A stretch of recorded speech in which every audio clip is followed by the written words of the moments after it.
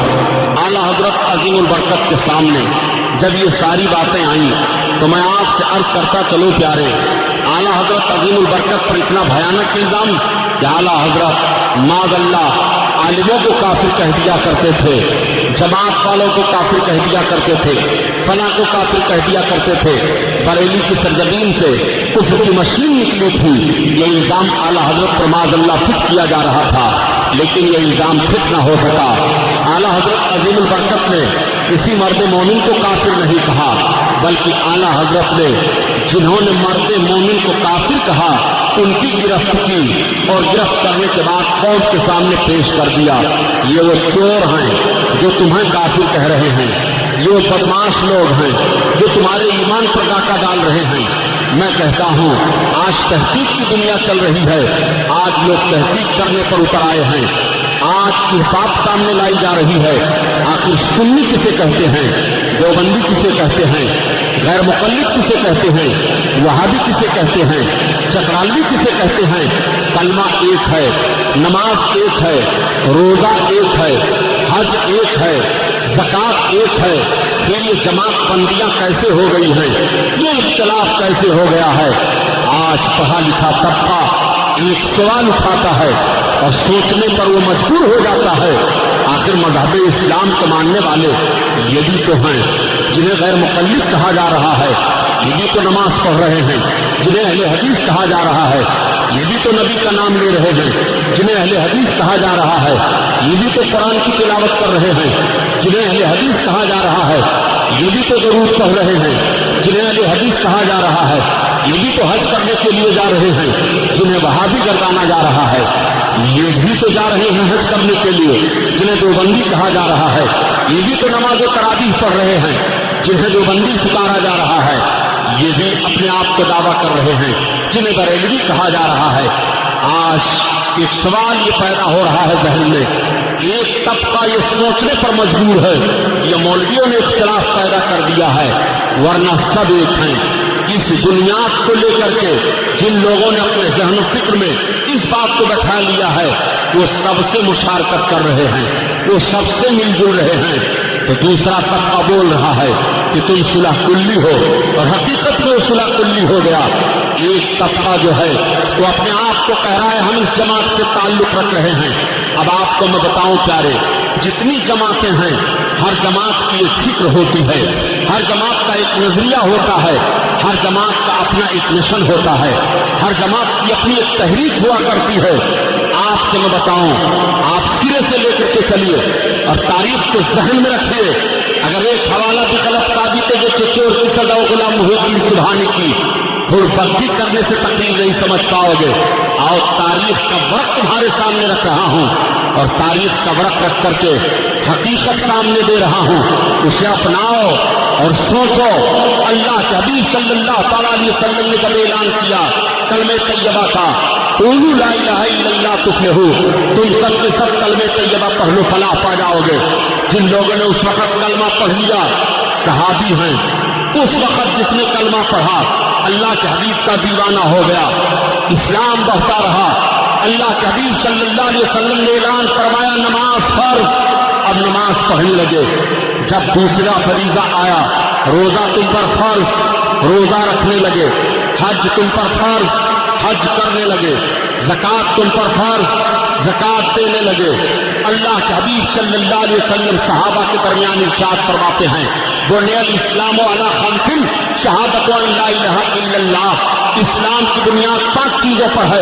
پہلی چیز تو ہے گواہی دینا کہ اللہ کے سوا کوئی معبود نہیں ہے اور محمد صلی اللہ علیہ وسلم اللہ کے بندے اور اس کے رسول ہیں۔ اور آقا ارشاد فرماتے ہیں دوسری چیز ہے وہ اقام الصلاۃ، نماز قائم کرنا۔ نبی فرماتے ہیں تیسری چیز ہے وہ ایتاء الزکوٰۃ، زکوٰۃ دینا۔ آقا فرماتے ہیں چوتھی چیز ہے والحج، استطاعت ہونے پر حج کر لینا۔ آقا فرماتے ہیں 5ویں چیز ہے وہ صوم و رمضانہ، رمضان شریف کے پورے مہینے کا روزہ رکھنا۔ صحابہ نے منظور فرما لیا۔ اب آپ سے میں ایک سوال کرنا چاہتا ہوں، اگر کوئی کہے کہ سبحانی صاحب ہم کلمہ پڑھ رہے ہیں، ہم حج کر رہے ہیں, ہم زکات دے رہے ہیں, ہم روزہ رکھ رہے ہیں, لیکن ہم نماز نہیں پڑھیں گے. میں آپ سے پوچھنا چاہتا ہوں کیا اس کا داخلہ اسلام میں رہے گا؟ نہیں رہے گا. اللہ کے حبیب صلی اللہ تعالیٰ علیہ وسلم نے فرمایا رب کی طرف سے تم پر اب نماز فرض ہو گئی ہے, نماز کا وہ انکار کر دے اسلام میں نہیں رہ جائے گا. وہ کہے یا رسول اللہ ہم آپ کا کلمہ پڑھ رہے ہیں, ہم اللہ کا رسول آپ کو مان رہے ہیں, ہم آپ کو اللہ کا حبیب تسلیم کر رہے ہیں, ہم اللہ کو ایک مان رہے ہیں, مگر ہم حج نہیں مانتے ہیں, ہم زکات نہیں تسلیم کرتے ہیں, اس کا داخلہ اسلام میں نہیں رہے گا. لیکن ایک دور ایسا تھا جب زکات فرض نہیں ہے, جب حج فرض نہیں ہے, جب نماز فرض نہیں ہے, جب روزہ فرض نہیں ہے, اور صرف کلمہ کسی نے پڑھا تو وہ مسلمان مانا جا رہا ہے, صحابی رسول مانا جا رہا ہے, اللہ کے حبیب کا دیوانہ تسلیم کیا جا رہا ہے. پتہ یہ چلا کہ دین کے قوانین بڑھتے گئے تو ان قوانین کو اب ماننے کی ضرورت پڑتی گئی. اچھا چلیے اب سارے لوگ ان 5 چیزوں پر بھی ایمان رکھ رہے ہیں, لیکن پھر بھی ایک معاملہ ایسا پیدا ہوا کہ ان 5 چیزوں کو مانتے ہوئے بھی لوگ آپس میں منافقت کرنے لگے. ظاہری طور پر کلمہ پڑھ لیتے اور جہاد میں بھی شریک ہوا کرتے, تلواریں کافروں سے چلایا کرتے, سرکار کی مسجد میں نماز پڑھنے کے لیے جاتے, خانے کعبہ کا طواف کیا کرتے, لیکن ان سارے کاموں کے کرنے کے باوجود رب نے قرآن میں اعلان فرما دیا محبوب مومن نہیں ہیں. دوسرے پارے کی آیت کریمہ ہے, رب ارشاد فرماتا ہے وَمِنَ النَّاسِ مَن يَقُولُ آمَنَّا بِاللَّهِ وَبِالْيَوْمِ الْآخِرِ وَمَا هُم بِمُؤْمِنِينَ. محبوب لوگوں میں کچھ ایسے لوگ ہیں جو کہتے ہیں کہ ہم اللہ پر ایمان لائے اور یوم آخرت پر ایمان لائے, مگر وہ مومن نہیں ہیں. دیکھو رب اعلان فرما رہا ہے محبوب مومن نہیں ہیں. اللہ تعالیٰ نے انکار فرما دیا. آؤ سنو, منافقوں کی جماعت پیدا ہو گئی تھی, ان کے دل میں نفاق تھا, وہ زبان سے تو کلمہ پڑھ رہے تھے, وہ ظاہری طور پر نماز بھی پڑھتے تھے, روزہ بھی رکھتے تھے, حج بھی کرنے جاتے تھے, زکات بھی دیتے تھے, لیکن وہ نفاق آپس میں رکھتے تھے, اور جب کافروں سے ملتے تھے تو کہتے تھے معاذ اللہ ہم تو محمد کا مذاق اڑا رہے ہیں. یہ کہہ کر کے وہ آقا کی توحید کیا کرتے تھے. میرے آقا کریم صلی اللہ تعالیٰ علیہ وسلم سے دیوانوں نے عرض کیا یا رسول اللہ اس طرح سے باتیں سنی گئی ہیں, مگر آقا خاموش ہیں. رب تعالیٰ نے اپنے محبوب پر سورہ منافقون کو نازل فرما دیا, اور جب سورہ منافقون نازل ہو گئی اللہ کے حبیب صلی اللہ تعالیٰ علیہ وسلم قرآن عظیم کی آیات کریمہ پڑھ کر کے تلاوت فرماتے ہیں. اب منافقین دنگ ہو گئے. قرآن عظیم میں آپ ملاحظہ فرمائیے سورہ کافرون بھی ہے, سورہ مومنون بھی ہے, سورہ منافقون بھی ہے. آخر کھلے ہوئے کافر تو سامنے ہیں ہی, پھر سورہ منافقون کی ضرورت کیا تھی؟ لیکن رب تعالیٰ نے ان چھپے کافروں کی بھی نشاندہی فرما دی اور فرمایا محبوب یہ سب کے سب مومن نہیں ہیں. اللہ کے حبیب صلی اللہ علیہ وسلم نے جب اس آیت کریمہ کو تلاوت کیا ہے صحابہ کے مجمع میں, تو آپ صحابہ کی کیفیت ذرا سنیے. تمام صحابی ڈر گئے اور رونے لگے. ایسا نہ ہو کہ مجھے منافق کہہ دیا جائے, ایسا نہ ہو کہ میرا نام منافقین میں آ جائے. اس لیے ہر صحابی کی یہ کوشش رہتی تھی کہ سب سے زیادہ نبی کریم کی محبت ہمارے دل میں بسی رہے, سب سے زیادہ سرکار کی محبت ہمارے دل میں رہے. اب ہر کوئی نبی کی ادا پر قربان ہونے کے لیے تیار ہے. یا رسول اللہ ہر ادا پر ہم آپ کے اب قربان ہونے کے لیے تیار ہیں. آقا کریم صلی اللہ علیہ وسلم نے جیسے تلاوت کی اور میرے آقا نے ارشاد فرمایا کہ میں ایک ایک منافق کو پہچانتا ہوں اور ان کا نام لے کر کے میں بتا دوں گا. آقا کریم صلی اللہ علیہ وسلم کا یہ اعلان ہونا تھا. ہر کوئی کانپ رہا ہے, ایسا نہ ہو میرا نام منافقین کی فہرست میں آ جائے. آخر ایک دن ایسا آ ہی گیا کہ نبی کریم صلی اللہ تعالیٰ علیہ وسلم تشریف لے گئے ہیں. اپنی مسجد میں جمعہ کا دن ہے, تمام لوگ نماز پڑھنے کے لیے گئے ہیں. مسجد نبوی بھری ہوئی ہے تمام مصلیوں سے. میرے سرکار منبر پر تشریف فرما ہو گئے اور تشریف فرما ہونے کے بعد میرے سرکار نے خطبہ دینا شروع کیا. بیان جاری ہے.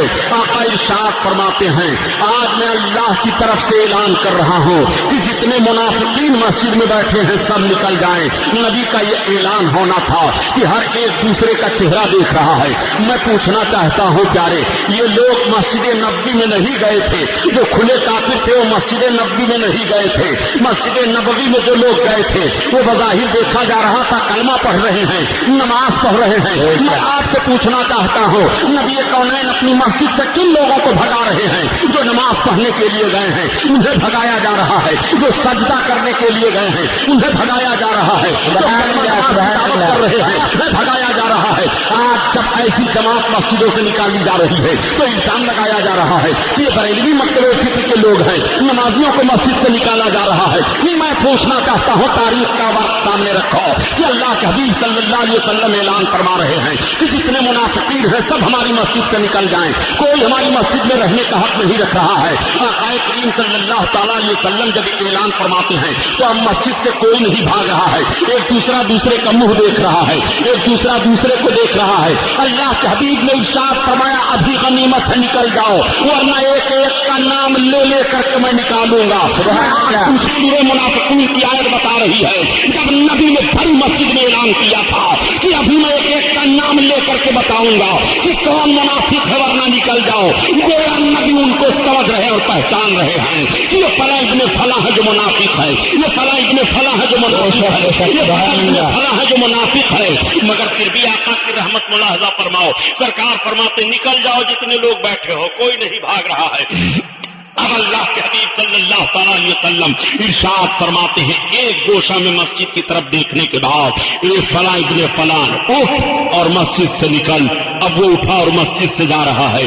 آقا نے ارشاد فرمایا تو بھی مسجد سے نکل بھاگ، تو بھی مسجد سے نکل بھاگ، تو بھی مسجد سے نکل بھاگ۔ میری سرکار نے اپنی مسجد سے 300 مردوں کو اور 175 عورتوں کو نکالا، 450 کی تعداد مسجد نبوی سے جمعہ کے دن بھگائی جا رہی ہے۔ میں آپ سے پوچھنا چاہتا ہوں یہ 550 کی تعداد میں جو نکالے گئے تھے کیا یہ ابو جہل کے ساتھ لڑائی کرنے والے تھے؟ کیا یہ عتبہ اور شیبہ کے ساتھ میدان میں آنے والے تھے؟ یہ وہ لوگ تھے جو زبان سے کلمہ تو پڑھتے تھے لیکن رسول کی محبت ان کے دل میں نہیں تھی، احترام آقا کا ان کے دل میں نہیں تھا، وہ سرکار کی ذات پر اعتراض کیا کرتے تھے۔ اچھا اعتراض ان کا کیا تھا یہ بھی سوچتے چلو۔ میرے آقا صلی اللہ تعالیٰ علیہ وسلم تشریف فرما ہے، ایک صحابی حاضر آئے اور عرض کرتے ہیں یا رسول اللہ میری اونٹنی غائب ہو گئی ہے۔ اب آپ ذہن و فکر دیکھو کہ آقا کریم صلی اللہ علیہ وسلم کی بارگاہ میں صحابی اپنے غائب اونٹنی کا پتہ پوچھنے کے لیے آئے ہیں۔ جب ان کے دل میں یہ بات بس گئی کہ ہاں نبی کو غیب کی بات ہے تبھی تو آئے ہیں، اب نبی کے لیے غیب مان لینا یہ صحابی کا عقیدہ ہے۔ صحابی جب ہی آ رہے ہیں جب ان کے دل میں یہ عقیدہ جم جاتا ہے۔ اگر وہ یہ سمجھتے کہ محمد کو کیا معلوم کہ میری اونٹنی کہاں ہے تو قطعاً وہ نہیں آتے۔ اب وہ آ کر کے عرض کر رہے ہیں یا رسول اللہ میری اونٹنی کہاں ہے؟ تو میرے آقا نے یہ نہیں ارشاد فرمایا میرا کام تھا تبلیغ رسالت کر دینا، خدا کی وحدانیت کا اعلان کر دینا، ہم اونٹنی بتانے کے لیے تھوڑے آئے ہیں، نہیں، بلکہ سرکار ارشاد فرماتے ہیں جاؤ فلاں پہاڑی کے پاس ایک جھاڑی ہے اور اس جھاڑی میں تمہارے اونٹنی کی نکیل الجھ گئی ہے، وہاں ہے لے آؤ۔ اب یہ گئے اسی بتائے ہوئے پتہ پر اپنی اونٹنی کو پا لیتے ہیں اور لے کر کے چلے آئے۔ اب جو بظاہر کلمہ پڑھ رہے تھے تو وہ کیا کہنے لگے یہ دیکھو محمد کو یہ تو غیب کی بات بتا رہے ہیں۔ اس طرح کا اعتراض یہ منافقین کلمہ پڑھتے ہوئے کیا کرتے تھے، یہ دیکھو محمد اختیار رکھ رہے ہیں، یہ دیکھو محمد ایسا کہہ رہے ہیں۔ آقا کریم صلی اللہ علیہ وسلم کی ذات پر کلمہ پڑھتے ہوئے تبصرہ کر رہے تھے، ان کو رب تعالیٰ نے فرمایا محبوب مومن نہیں ہے منافق ہے، اور نبی ایسی جماعت کو اپنی مسجد سے نکال کر کے بھگا رہے ہیں۔ یہ ساری جماعت جب مسجد سے نکل گئی تو اب آپ ذرا غور فرمائیے کہ اللہ کے حبیب صلی اللہ تعالیٰ علیہ وسلم جب انکار فرما دے کہ تم مومن نہیں ہو تو وہ لاکھ مومن ہونے کا دعویٰ کرے مومن نہیں ہو سکتا۔ یہ ظالم لوگ گئے تو بیٹھے نہیں بلکہ ایک مسجد تعمیر کیا اور تعمیر کرنے کے بعد پھر سرکار کی بارگاہ میں آئے اور عرض کرتے ہیں یا رسول اللہ آپ نے تو اپنی مسجد میں ہم کو نماز نہیں پڑھنے دیا ہے لیکن چلیے ہماری مسجد میں آپ نماز پڑھ دیجئے برکت کے لیے۔ اللہ تعالیٰ نے قرآن عظیم کی آیت کریمہ نازل فرما دی محبوب وہ مسجد نہیں ہے بلکہ وہ تو نقصان پہنچانے والی جگہ ہے، اسی کا نام مسجد ضرار ہے جو قرآن میں آیا ہوا ہے۔ اللہ کے حبیب کو حکم ہوتا ہے رب کی جانب سے، نبی نے 2 صحابیوں کو بلایا اور بلانے کے بعد ارشاد فرماتے جاؤ اس کو پھونک دو جو انہوں نے تعمیر کی ہے۔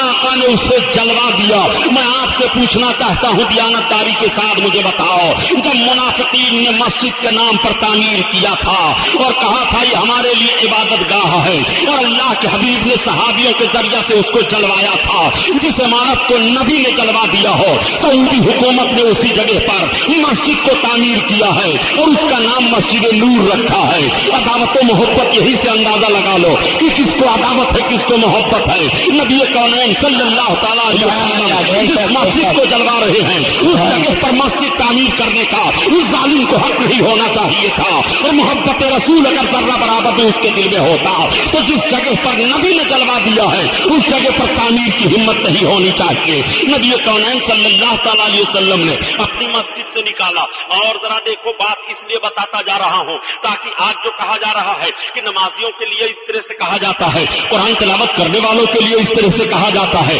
آؤ دیکھو اللہ کے حبیب صلی اللہ علیہ وسلم تشریف فرما ہے، تب تک صحابہ بول پڑے یا رسول اللہ ہم لوگوں میں ایک ایسا نوجوان ہے جو بڑی عبادت و ریاضت کر رہا ہے اور بڑا خوبصورت نوجوان ہے، یا رسول اللہ وہ اس طرح سے ہے۔ سرکار کے سامنے تمام صحابہ اس کی تعریف کر ہی رہے تھے، تب تک وہ نوجوان آ گیا۔ آقا سے صحابیوں نے عرض کیا یا رسول اللہ وہی نوجوان ہے جس کے بارے میں ہم کہہ رہے تھے۔ وہ نوجوان وہاں کھڑا ہوا اور کھڑے ہونے کے بعد سرکار کو سلام کیا۔ آقا کریم نے سلام کا جواب دیتے ہوئے ارشاد فرمایا کیا تم اپنے دل میں یہ سوچ رہے ہو کہ تم سے بہتر یہاں کوئی نہیں ہے؟ اس نے عرض کیا ہاں یا رسول اللہ۔ یہ کہہ کر کے وہ آگے بڑھ گیا اور جا کر کے مسجد میں پہنچا، نماز پڑھنے لگا۔ آقا کریم ارشاد فرماتے ہیں کون ہے جو اس کو قتل کرے گا؟ تب تک حضرت ابوبکر صدیق اٹھ پڑے، عرض کرتے ہیں یا رسول اللہ اس کی گردن میں ماروں گا۔ حضرت ابوبکر صدیق جب مسجد میں گئے دیکھا تو وہ نیت باندھے نماز پڑھ رہا ہے، واپس آ گئے۔ آپ نے عرض کیا یا رسول اللہ وہ تو نماز پڑھ رہا ہے۔ آقا نے فرمایا کون ہے جو اس کو قتل کرے گا؟ تب تک حضرت عمر بن خطاب اٹھ پڑے اور عرض کرتے یا رسول اللہ میں اس کو مار دوں گا۔ اور جب گئے تو دیکھا وہ رکوع میں جا رہا ہے۔ آقا کریم کی بارگاہ میں واپس آ گئے، عرض کیا یا رسول اللہ وہ رکوع میں ہے۔ تب تک آقا نے ارشاد فرمایا کون ہے جو اس کو مارے گا؟ حضرت مولا کائنات نے عرض کیا یا رسول اللہ میں اب ضرور قتل کر دوں گا۔ آقا فرماتے ہیں علی تم قتل تو ضرور کر دیتے مگر اس کو پاؤ تب۔ اب حضرت مولا کائنات جا رہے ہیں تو دیکھا کہ وہ نماز پڑھ کر کے نکل چکا تھا۔ صحابہ حیران رہ جاتے ہیں، عرض کرتے ہیں یا رسول اللہ آپ نے اس کو مارنے کے لیے حکم دیا ہے، سرکار وہ معاملہ کیا ہے؟ آقا کریم ارشاد فرماتے ہیں سنو اس کے متبعین ایسے ہوں گے کہ قرآن زیادہ تلاوت کریں گے، نماز پڑھیں گے، ان کی عبادت کے آگے تم اپنی عبادتوں کو ہیچ سمجھو گے، مگر وہ ایمان سے ایسے نکل جائیں گے جیسے تیر کمان سے نکل جاتا ہے۔ اور آقا فرماتے ہیں کہ اگر وہ قتل کر دیا جاتا تو میری امت کا فتنہ قیامت تک ختم ہو جاتا، مگر مشیت الہی کچھ اور ہے۔ کریم صلی اللہ تعالیٰ علیہ وسلم کا علم غیب کی ملاحظہ فرمائیے، میرے سرکار نے اس متکبر کو اس گھمنڈی کو مارنے کا حکم دیا تھا۔ آج سوال اٹھ رہا ہے رسول اللہ صلی اللہ علیہ وسلم نے تو بہت محبت پیش کی ہے، میرے آقا کی سیرت پیش کرو۔ نبی تو دشمنوں کو دعائیں دیا کرتے تھے، نبی کو تو فلاح کو دعا دیا کرتے تھے۔ میں عرض کرتا ہوں یہ تاریخ تو تمہیں سامنے آ رہی ہے کہ نبی دشمنوں کو دعائیں دیا کرتے ہیں، پھر کس کی تلوار میدان بدر میں چلی ہے، پھر کس کی تلوار میدان احد میں چلی ہے۔ دشمنوں کو دعائیں دیا کرتے تھے، مگر یہ جنگیں کیسے وجود میں آئی ہیں؟ نبی تو دشمنوں کو دعائیں ضرور دیا کرتے تھے، مگر غزوہ خندق کا معاملہ کیسے پیش آیا ہے؟ نبی دعائیں تو ضرور دیا کرتے تھے، مگر جب نبی کونین نے مکہ کو فتح کیا ہے اور عام اعلان فرما دیا تھا کہ آج جو مکہ میں امن و امان ہم سے طلب کر رہا ہے ان سب کے لیے معافی ہے، جو ابو سفیان کے گھر میں جائے گا ان کے لیے بھی معافی ہے، جو اپنی تلوار رکھ دے گا ان کے لیے بھی معافی ہے، جو بیٹھ جائے گا ان کے لیے بھی معافی ہے، جو معافی مانگے گا ان کے لیے بھی معافی ہے، جو نادم ہو جائے گا اس کے لیے بھی معافی ہے۔ جب ہم معافی کا اعلان رسول اللہ نے کیا تھا تو اسی موقع پر ارشاد فرماتے ہیں کہ میرے 13 دشمن ایسے ہیں کہ یہ جہاں بھی پائے جائیں گے مار ڈالا جائے۔ 8 عورتیں،